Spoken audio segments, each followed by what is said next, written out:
Agak kareba anak negeri. Perkenalkan, ACK Hamid Akmal. Kali ini aku mau menjelajah daerah Kabupaten Pangkep, Sulawesi Selatan. Tentunya aku nggak sendirian dong. Solo anak negeri, nama aku Gatri. Aku berasal dari kota Makassar, Sulawesi Selatan. Di Kabupaten Pangkep banyak ditemukan tambak-tambak, baik tambak udang maupun tambak ikan. Ini buktinya, aku bersama masyarakat Kaba lagi mau mengambil ikan bolu. Ikan bolu atau yang lebih dikenal dengan ikan bandeng ini merupakan ikan yang memiliki tubuh yang ramping, panjang, dan bentuknya sedikit oval. Yah, mirip seperti torpedo deh. Untuk memanen ikan bandeng banyak caranya anak negeri. Ada dengan mengeringkan kolam, memakai jaring, sampai menangkap ikan dengan menggunakan tangan kosong. Nah, kalau di desa Baka, itu menggunakan jala atau jaring. Jadi, jaring akan ditaruh di kolam yang agak dalam. Ketika ditarik nanti, ada ikan bandeng yang terperangkap seperti ini. Ikan bandeng memang sensitif dan memiliki tubuh yang rapuh. Jadi ketika sudah terjaring, maka tidak bisa dilepas di kolam lagi ya. Kalau dilepas di kolam, maka lambat laun ikan bandengnya akan mati.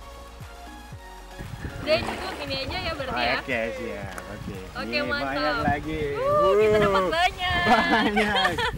Ikan bandeng atau masyarakat Bugis menyebut ikan bolu ini sering diolah menjadi makanan khas dari Kabupaten Pangkep. Wah, kebetulan nih, ikan bandeng yang kita tangkap sudah cukup banyak. Langsung saja yuk kita olah jadi makanan yang enak dan tentunya khas dari Kabupaten Pangkajene dan Kepulauan. Agak kareba anak negeri. Nah, seperti tadi kalian lihat, kita seru-seruan tangkap ikan. Nah, oke, kita langsung aja bikin bolu bakar lumpur. Bumbu parape. Oke, gaskan. Langsung Nah.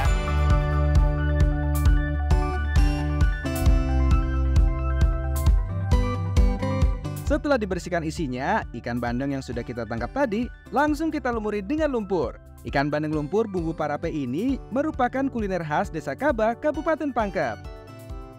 Pastinya kita menggunakan lumpur sebagai bahannya dong. Tenang, tenang. Lumpurnya bukan dijadikan bahan makanan kok, tapi untuk proses pemanggangan ikan bolu atau ikan bandengnya. Lumpur yang digunakan bukan asal lumpur ya, tapi lumpur yang berasal dari tambak ikan. Tuh lihat, tekstur lumpurnya lebih lembut ya, dan lengket daripada lumpur pada umumnya. Lumpur ini juga berfungsi untuk membungkus ikan bandeng supaya tidak terkena api langsung saat dibakar, serta dapat mengurangi rasa amis pada ikan bandengnya.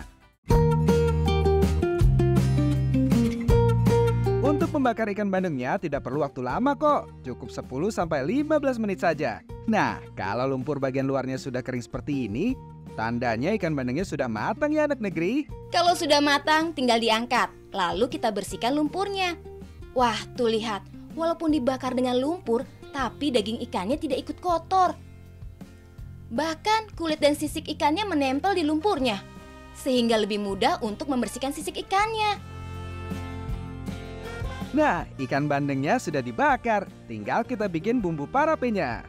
Kalau soal itu, serahkan pada Gatri dan Ibu Desi. Bumbu yang dihaluskan pertama itu ada kemiri dan lengkuas.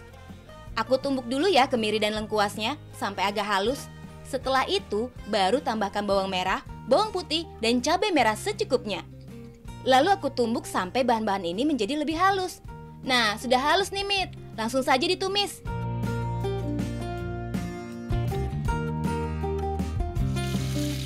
Oke, bumbu yang sudah dihaluskan tadi tinggal kita tumis ya.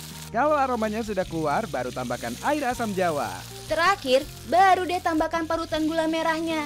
Lalu aduk hingga bumbu parapenyanya benar-benar matang. Ikan bandeng yang sudah dibakar tadi tinggal dilumuri oleh bumbu yang sudah ditumis tadi. Nah, jadi nih bandeng bakar lumpur bumbu parapenya. Wah, kelihatan enak nih anak negeri. Langsung saja yuk kita santap. Kelebihan ikan bolu atau ikan bandeng ini yaitu tidak gampang rusak ketika dimasak.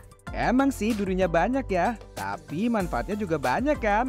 Selain itu rasanya juga oke banget loh. Ikan air payau ini punya sumber protein hewani yang tinggi. Ada vitamin B kompleks, mineral, dan selenium. Gimana nih rasanya? Wah, nyamannya. Asik pakai memang. Walaupun dibakar sama lumpur, rasanya tidak pahit, malah tambah gurih. Nah, dan yang bikin spesial dari bumbunya ini, bumbu parape. Kenapa bumbunya? Iya, mengandung lengkuas dan juga serai yang membuat aromanya makin nikmat. Oke, ya. sekarang kita masak apa? Kambu balai bolu. Mari Aku kita yang masak. masak, ya. Oke. Aku yang ngiris bumbunya. Oke. Ikan yang dijuluki milkfish atau ikan susu ini memiliki duri yang cukup banyak dan terkadang berbau lumpur. Boleh dibilang kambu balai bolu ini merupakan solusi untuk terhindar dari tulang-tulang halus atau duri dari ikan bandeng. Berbeda dengan ikan bandeng bakar lumpur yang menggunakan ikan bandeng yang utuh, nah untuk makanan kali ini, ikan bandengnya kita potong menjadi beberapa bagian. Potongan bandeng inilah yang akan diambil dagingnya saja. Kalau yang berat-berat, tugas kamu saja ya Hamid. Iya deh iya, daging bandengnya dikeluarkan dulu ya. Ini nih yang sulit, mengeluarkan dagingnya tidak boleh sampai merusak bagian kulit bandengnya ya. Iya, makanya kamu harus hati-hati ya mengeluarkan daging bandengnya. Siap, untuk mengeluarkan daging bandengnya biasanya menggunakan pisau kecil maupun sendok. Aduh, ternyata sulit juga ya. Kulit ikan bandengnya tidak boleh rusak ya. Soalnya kulitnya nanti akan diisi oleh daging bandengnya yang sudah diolah. Akhirnya perjuanganku membuahkan hasil Gatri. Nih, semua ikan bandengnya sudah dipisahkan. Jadi Bu, ini semuanya langsung direbus ya? Oke, siap-siap. Nah, kita langsung masukin ya.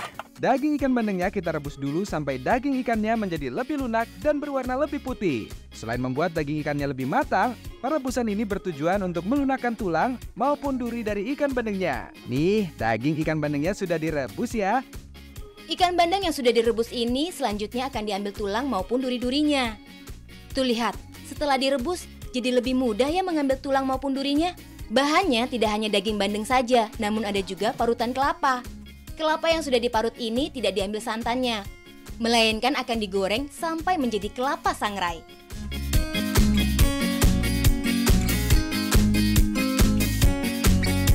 Untuk menggoreng kelapa sangrainya jangan kelamaan ya. Kalau terlalu gosong, nanti rasa kelapa parutnya menjadi lebih pahit. Kalau parutan kelapanya berubah menjadi lebih coklat, langsung kita angkat ya kelapa sangrainya.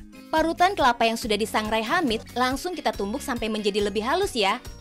Sambil menunggu parutan kelapanya ditumbuk, kita tumis lagi bahan-bahan lainnya, seperti bawang putih, bawang merah, dan potongan lengkuas. Untuk menggoreng bahan-bahan tadi, tidak boleh digoreng secara bersamaan ya. Harus satu persatu. Mulai goreng bawang merah, dilanjutkan bawang putih, dan terakhir lengkuasnya. Kelapa sangrainya sudah halus nih Mid. Lanjut kita tumbuk daging ikan bandengnya ya.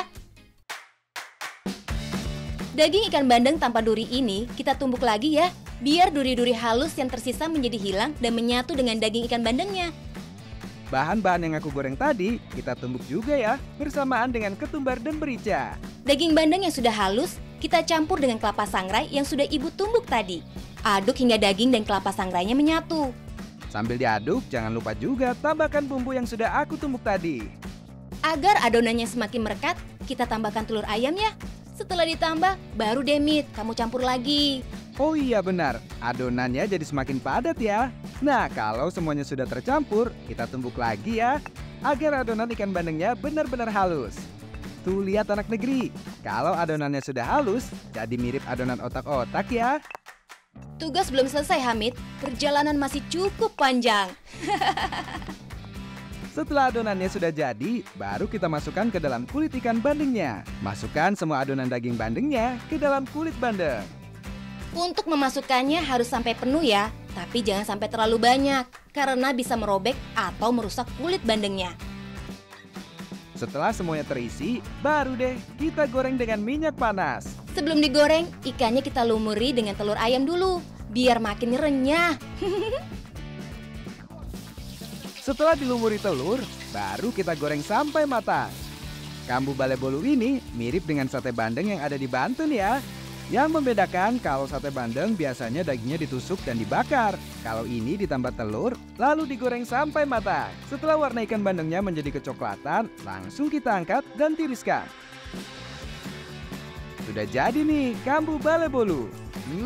Lihat gini aja, udah kelihatan enak ya.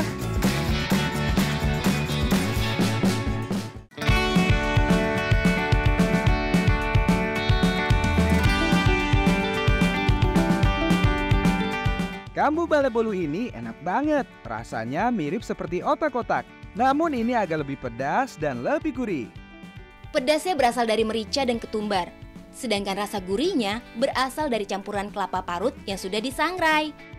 Jangan lupa, karena digoreng dengan telur, membuat kambu balai ini menjadi lebih renyah. Apalagi dimakannya dengan ditambahkan kuah kuning yang terbuat dari santan dan juga kunyit.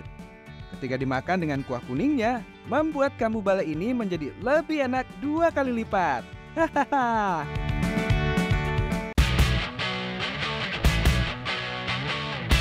Daerah Kabupaten Pangkep memang dikenal sebagai daerah penghasil ikan maupun udang di Sulawesi Selatan. Enggak heran sih, soalnya di Desa Kaba, Kabupaten Pangkep ini banyak ditemukan tambak ikan maupun tambak udang. Kayaknya ada yang lagi mau panen di tambak nih. Kita ke sana yuk Gatri, kita bantuin panennya. Panggil. Pak, saya ambil udang ya Pak? Iya. Ya. Saya bantu ya Pak. Ayo Gatri.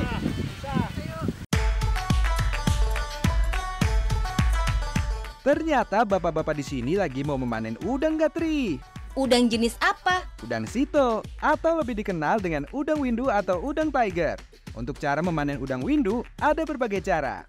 Biasanya ada yang menggunakan jala ataupun perangkap bubu yang dipasang di malam hari untuk diambil ketika pagi harinya. Nah, kalau di Desa Kaba, Kabupaten Pangkep, caranya lebih beda lagi. Biasanya kolam tambaknya dikeringkan terlebih dahulu. Nah, kalau sudah surut begini, baru kita ambil dengan menggunakan tangan kosong.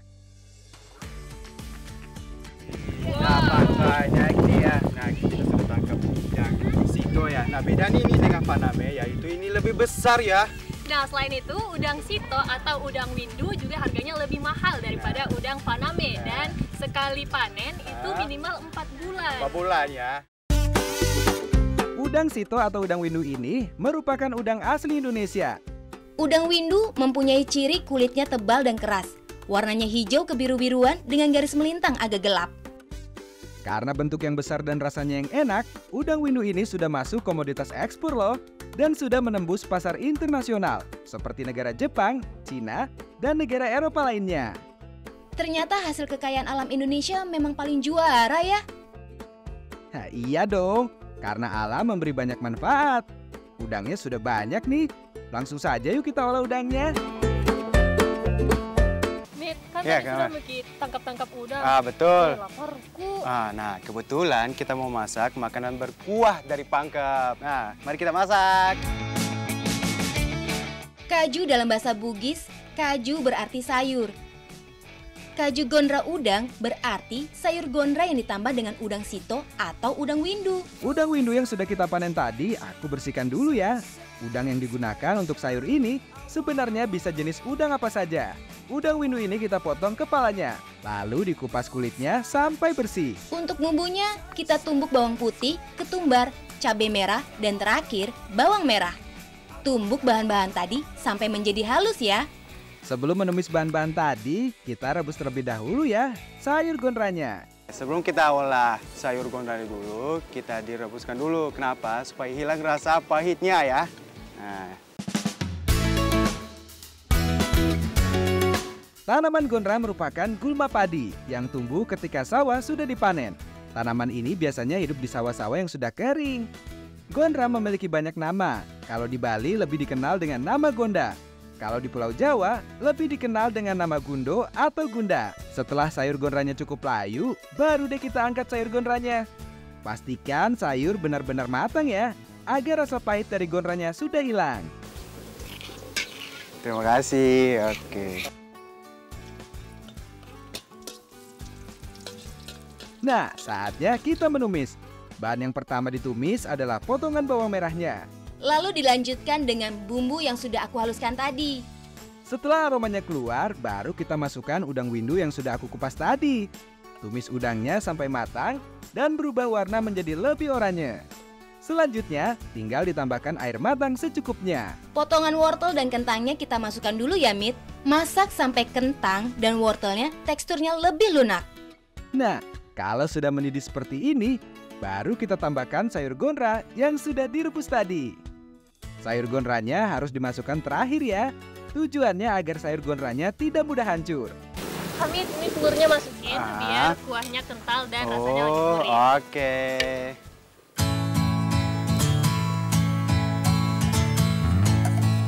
Penambahan telur ini terbilang unik ya anak negeri.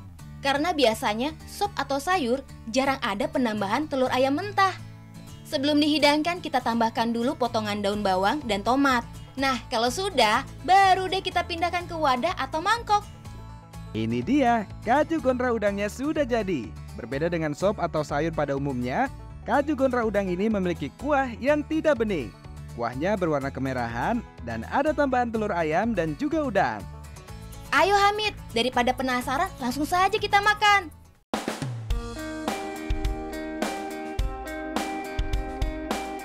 Rasanya enak banget Gatri. Kuahnya berbeda dengan yang lain. Kuahnya lebih gurih, padahal sayur ini sama sekali tidak menggunakan santan ataupun parutan kelapa. Untung kamu pinter masak ya. Jadi sayur gondra tidak terlalu pahit dan teksturnya lebih mirip seperti sayur bayam. Namun agak lebih keras dibandingkan sayur bayam. Nah, anak negeri, sayur gondra ini biasanya tumbuh setelah padi dipanen. Oh, dipanen. Iya, Hamid. Dan tumbuhan ini biasanya tumbuh liar setelah sawahnya mengering. Terus rasanya bagaimana? Untuk rasanya mirip-mirip seperti sayur bayam, tapi agak sedikit pahit, tapi tetap enak. Walaupun udang mengandung kolesterol yang cukup tinggi, tapi kalau makannya tidak berlebihan, masih aman kok. Apalagi udang windu mengandung astakantin yang dapat menjaga kesehatan otak dan menangkal radikal bebas.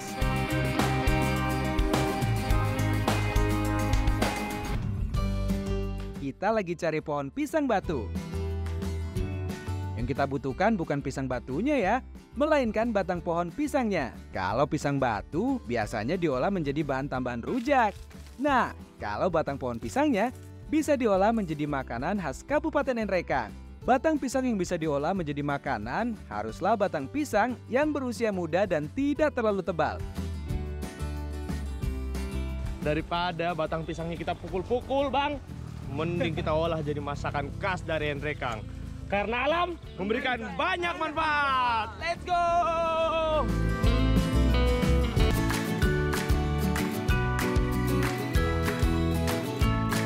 Sesuai janji aku nih, kali ini kita mau membuat olahan dari batang pisang batu.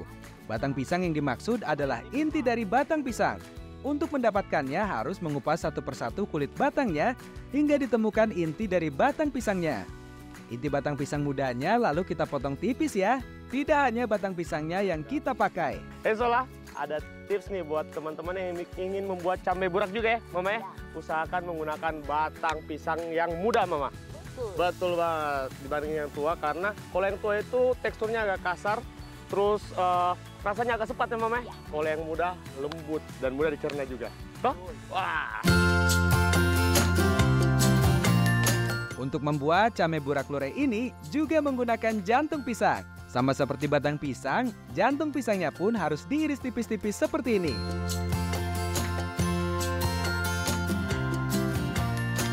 Kalau sudah, baru kita bikin bumbunya. Untuk bumbu dasarnya hanya menggunakan bawang merah dan juga bawang putih saja. Kedua bahan ini diulek sampai halus. Kalau sudah halus, baru tambahkan potongan cabai dan ulek kembali sampai halus. Jangan lupa tambahkan bubuk kunyitnya juga ya. Sekarang tinggal Mama Cici bikin kuahnya. Untuk membuat kuahnya membutuhkan santan kelapa tua. Kelapa yang sudah diparut lalu diambil santannya.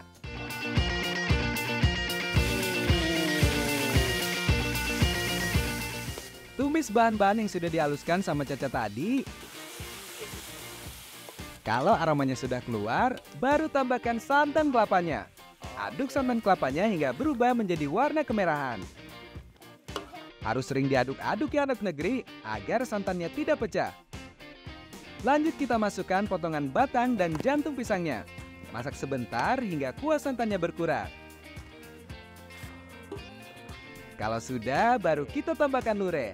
Lure merupakan sejenis ikan teri namun bentuknya lebih besar daripada ikan teri Medan.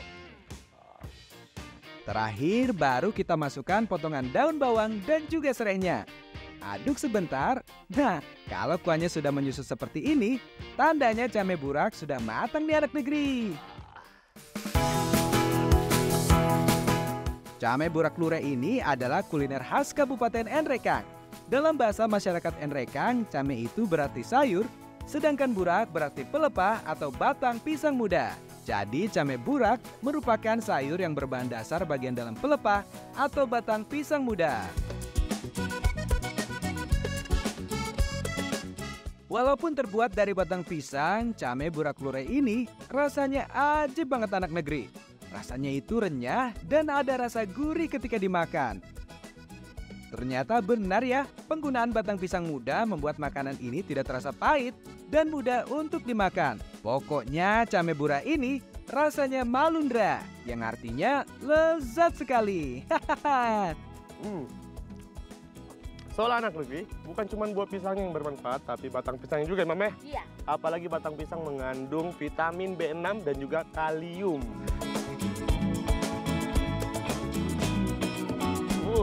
Makanya ini bermanfaat sekali, Mama. Rajin-rajin makan begini, Mama. Iya.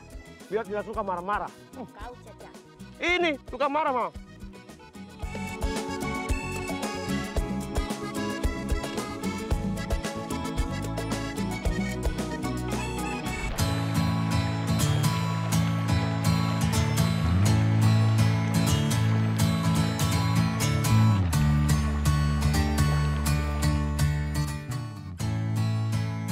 Aku sama warga Parombean mau jalan-jalan nih.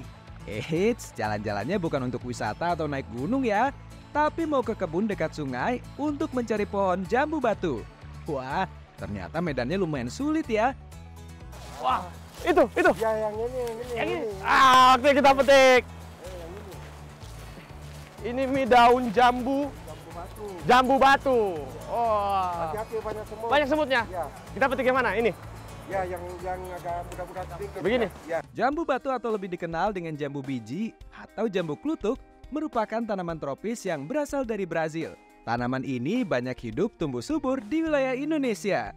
Ku juga baru tahu nih anak negeri, selain buahnya, ternyata daun jambu batu ini bisa diolah menjadi makanan. Biasanya masyarakat desa Parombean ini memanfaatkan daun jambu batu yang masih muda untuk diolah menjadi makanan khas enrekan. Wah, jadi nggak sabar ya. Seperti apa nih makanan khasnya? Ayo kita petik yang banyak. Wah, sudah banyak, Pak Desa. Sudah banyak. Sudah cukup? Cukup. Cukup. Waktunya kita balik. Oke. Masak. Maka sekarang waktunya kita masak apa, Mama? Balai Bulawan. Daun jambu batu. Daun jambu batu. Ayo, Ma. Bahan-bahan untuk membuat balai bulawan daun jambu batu ini tentunya ada ikan mas ya. Untuk bumbunya ada bawang merah, bawang putih, cabai merah, kemiri, dan tentunya daun jambu batu yang masih muda. Berbeda dengan ikan mas bundu-bundu, kalau makanan ini menggunakan ikan mas yang utuh dan tidak dipotong. Jadi aku hanya mengiris tipis bagian badan ikan mas saja ya. Tujuannya agar bumbunya nanti meresap sampai ke dalam daging ikannya. Sama seperti ikan air tawar pada umumnya, ikan mas mempunyai aroma yang amis. Nah, untuk menghilangkannya, kita kasih perasan jeruk nipis dulu ya.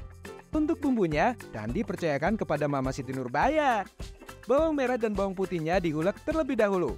Setelah itu baru ditambahkan kemiri, lalu ulek kembali sampai halus. Untuk cabai merah dan cabai rawitnya tidak kita ulek ya, melainkan kita potong kecil-kecil atau kalau dalam bahasa Bugis disebutnya dirajang. Potong semua cabai merah dan daun bawangnya. Daun jambu batu atau jambu bijinya jangan sampai ketinggalan nih. Daun jambu batu yang masih muda ini kita ulek juga sampai halus. Tapi uleknya jangan disatukan dengan bumbu yang tadi ya, harus terpisah sendiri. Setelah semuanya lengkap, baru kita tumis bumbu-bumbu yang sudah dihaluskan tadi. Lanjut kita tambahkan potongan cabai, cabai rawit, dan juga daun bawang. Aduk terus sampai wangi. Kalau sudah, baru kita tambahkan daun jambu batu yang sudah ditumbuk halus tadi ya. Lalu aduk hingga semuanya tercampur merata. Oh iya, jangan lupa, balai bulawan daun jambu batu ini membutuhkan parutan kelapa juga ya. Jadi kita parut dulu kelapanya. Eits, yang kita butuhkan bukan santan kelapa ya, melainkan parutan kelapanya saja yang sudah dicampurkan dengan air. Jadi kelapa yang sudah diparut tadi cuma ditambahin dengan air. Jadi bukan santannya yang dipakai, cuma ditambah ya, Mama? Iya. Waktu kita masuk.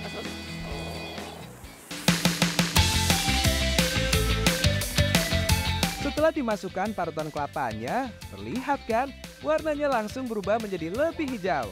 Masak sampai kuahnya matang dan mendidih. Kalau sudah, baru kita tambahkan ikan mas yang sudah dilumuri jeruk nipis. Ya, Mama. Oh iya telur. Caca, mana telur? Ini telurnya. Ikan saja punya telur, Mama. Sini. Oh, iya. Untuk memasak balai bulawan daun jambu batu ini membutuhkan waktu yang cukup lama. Ikan mas yang sudah dimasukkan ini akan dimasak kurang lebih 30 menit sampai ikan masnya benar-benar matang dan juga bumbunya meresap ke dalam daging ikannya. Akhirnya balai bulawan daun jambu batu ini sudah matang.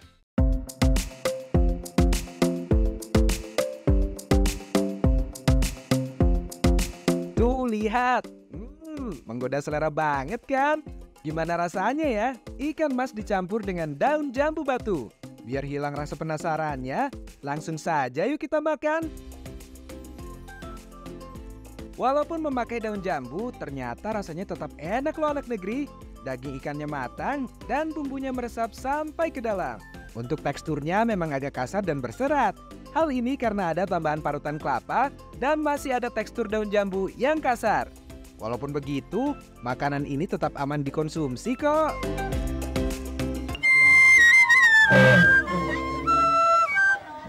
Gimana? Merdu kan suaranya? Musik bambu merupakan kesenian khas Kabupaten Enrekang. Bagi sebagian masyarakat Enrekang lebih mengenal dua alat musik tradisional dari bambu. Yang pertama adalah barutung dari desa Parombean dan ini dia, bas dari desa Pasui. Oh iya, ternyata untuk membuat musik bambu ini tidak semudah yang dikira loh. Biar nggak penasaran, kita kasih tahu deh, mulai dari awal pencarian bambu. Bambu yang kita cari adalah jenis bambu tamiang. Namun warga desa Pasui menyebutnya dengan kajau calang. Biasanya bambu ini tumbuh di sekitar kebun, hutan maupun di pinggiran sungai. Kita tidak langsung memotong bambunya ya. Nah, dengan siri ini juga menjadi salah satu cara yang khas ya, Ambe ya, untuk menentukan bambu yang mana yang pas untuk dijadikan alat musik. Sebelum ditebang, bambu akan ditandai terlebih dahulu dengan daun sirih yang dilipat. Setelah dipilih, baru kita tebang bambunya. Dalam memotong bambu tamiang ini, sekali pencarian biasanya hanya memotong satu bambu saja. Setelah dipotong bambunya, kita gotong bersama-sama menuju tempat pembuatan alat musik bambu. Bambu yang dipotong tadi akan dipotong lebih kecil ya anak negeri. Untuk memotongnya tidak sesuai ruas, melainkan sesuai dengan hentakan jari. Bambu yang besar ini kita lubangi dulu ya. Untuk dimasukkan potongan bambu yang lebih kecil. Melubangi bambunya bisa menggunakan parang, pisau, ataupun bor.